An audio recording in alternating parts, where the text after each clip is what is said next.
Hello guys, hello water sign, hello Pisces. Welcome dito sa aking channel, Kapalaran 888. Welcome guys.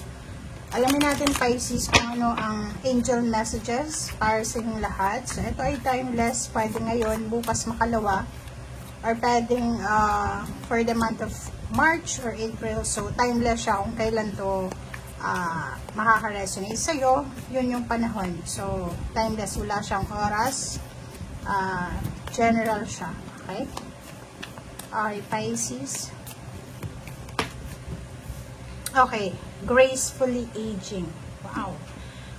First card mo dito, sinasabi ng baraha mo, Pisces, na kung ikaw ay medyo may edad na, so nasa edad siguro ng 50 years old above, kung nasaan man kayong edad dyan, 50 years old above na Pisces, sinasabi sa'yo dito na tanggapin natin kung ano yung nagbabago sa ating itsura, lalo na kung medyo may edad na, di ba?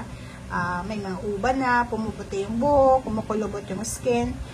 Dito sinasabi na tanggapin natin kung ano yung itsura natin. Kasi, alam mo yung aging, it's a sign na you're blessed. Kasi, hindi naman lahat ng tao nabibiyayaan ng tumanda or ano na. So, be grateful sa kung ano man na pagbabago ng anyo mo, ng ugali mo dahil sa mga hormonal imbalances. Okay? Sorry.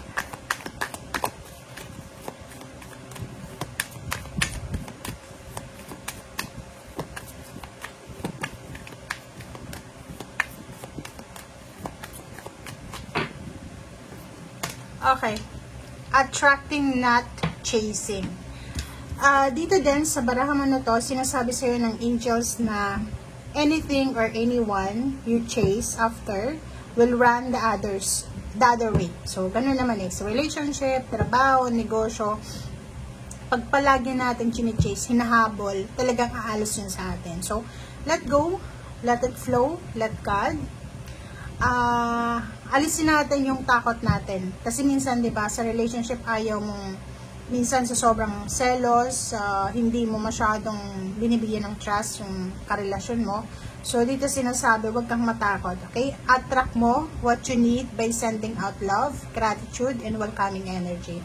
So, huwag masyadong matakot. So, yung energy na to is resonated doon sa mga Pisces na natatakot kayong magmahal, natatakot magtiwala, dahil siguro marami ng mga tao yung na-scam or in-scam kayo, niloko kayo. So, nakikita ko sa'yo dito na kahit maraming manluloko dyan sa paligid nyo, hayaan nyo lang kasi wala naman kayong control sa mga ganyang klaseng tao. Ang magagawa mo lang is siguro maging mindful tayo, maging matalino tayo sa mga taong ina-attract natin, and wag maghahabol. Kung may umalis, hayaan mong umalis. Kung may ayaw sa'yo, hayaan mong may ayaw sa'yo. Okay?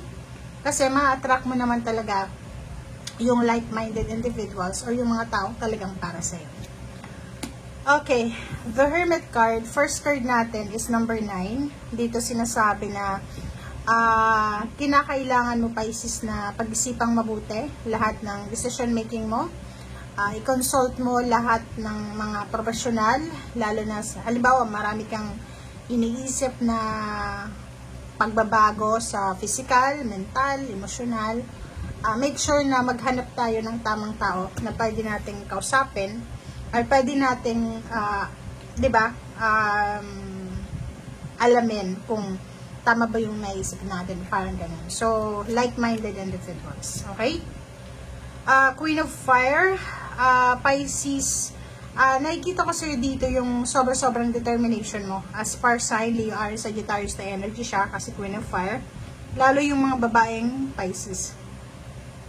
Yung mga babaeng Pisces, sinasabi sa inyo dito na kung halimbawa maraming pangyayari sa buhay mo na feeling mo unpredictable, di ba? Yung gusto mong mangyari pero walang nangyari. Gusto mong magsimula pero hindi mo masimulan. Dito sinasabi, maging determinado ka lang Okay?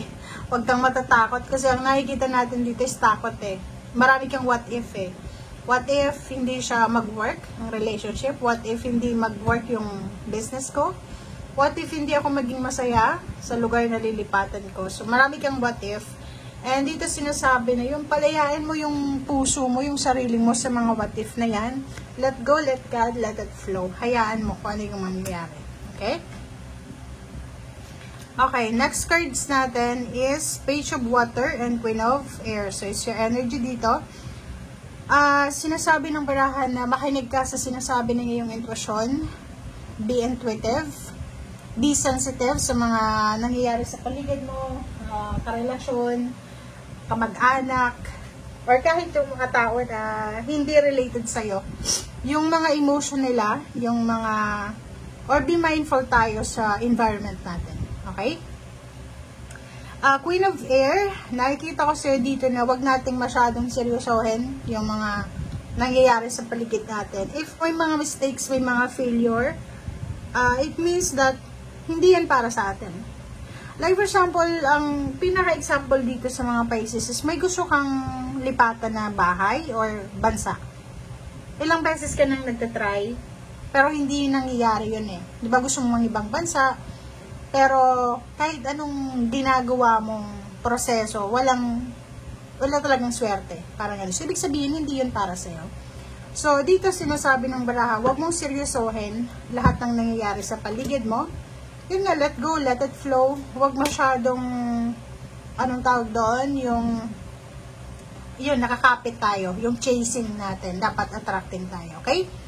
High Priestess, intuition din. So, be patient, Pisces. So, be patient. Yun yung nakikita ko sa'yo dito. Mabilis kang magalit, mabilis kang mairita. Kasi parang, for the past few years, or months, or days, or weeks, hindi mo masyadong nakukuha yung mga bagay-bagay na gusto mong makuha. So, dito sinasabi na, go with the flow, move on, and isipin mo na may pag-asa. Okay, may pag-asa. So, kahit sobrang helpless, hopeless ka na, still isipin mo na lahat ng nangyayari dito sa mundo ay may rason. Lahat ng yan ay may dahilan kung bakit yan nangyayari. Okay? And, if ever lang, maraming gumugulo sa isip mo siguro, marami kang what if sa buhay. Yun, ipaglaban mo siya. Yung mga Pisces na hindi makatulog sa gabi, sa sobrang pag-iisip, it's either yung problema mo is relationship, yung pera, yung lugar, or gusto mo ng freedom, or gusto mo ng new beginnings or endings pero hindi mo magawa.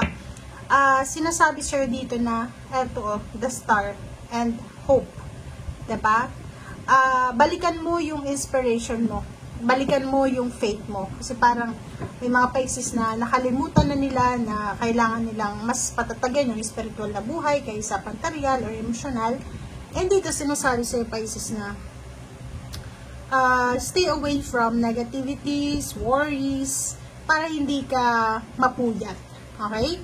And last message sa'yo dito, makinig tayo sa sinasabi ng ating intuition. Kasi kung makikita mo dito, puro intuition to eh. Itong The Hermit, itong Page of Water, High Priestess, lahat intuition eh. Diba? Sinasabi na minsan, may sinasabi sa atin ng ating intuition at dahil sa, ano tayo, ang tawag dito sa atin, mga matigas yung ulo.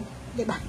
Hindi tayo sumusunod. Like, may mga signs and symbols, may mga synchronicities, numbers, letters na binibigay yung parang direksyon, like may gusto kang puntahan, may gusto kang gawin sa panaginip mo, nakita mo, eto, north or south, parang ganun. So, minsan, nahihirapan ka na sundin kung ano yung sinasabi ng intuition mo kasi hindi mo masyadong binibigyan pansin yung mga signs and symbols and synchronicities. So, starting now, habang nanonood ka Pisces, make sure na kapain mo yung puso mo. Ano ba yung gusto mo? Ano ba yung talagang ultimate dream mo sa buhay? Ano ba talaga yung nagbibigay saya sa'yo? Okay? Kasi ngayon, sa panahon ngayon, hindi na uso yung people pleasing eh. Dapat ngayon, i-please mo si God, i-please mo yung spiritual mong paniniwala, yung sarili mo.